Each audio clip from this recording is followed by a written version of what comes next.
Ako nga pala si Basilio. Nanay ko si Sisa. May kapatid po ako si Crispin.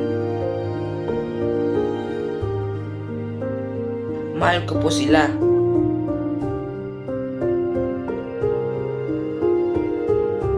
Mahirap lamang kami. Gusto ko lang naman na makasama ang aking pamilya at magkaroon ng masaya at magandang buhay. Nay, huwag ka mag-alala, nasa kumbento si Crispin.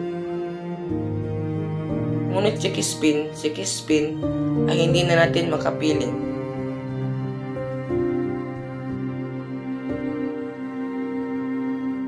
Nakita kong kinakalagkad si Crispin ni Sakristan Mayor at ayaw akong paalisin. Kundi kasampu ng gabi, nakasalubong ko ang ilang gwardiya sibil at sinagawan ako ng QNBV.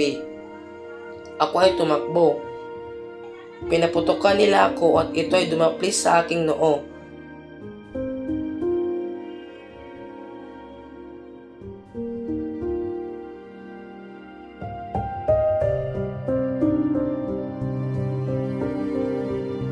Napaginipan ko si Crispin na nagtatago sa kura. Nampas si Crispin ng yantok, hindi natiis ni Crispin ang sakit kaya kinagad niya ang kamay ng kura.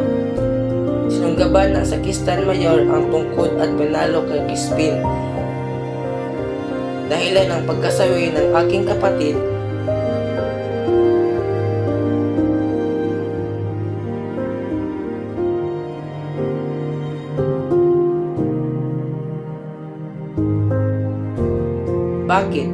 Bakit ito nangyari kay Crispin?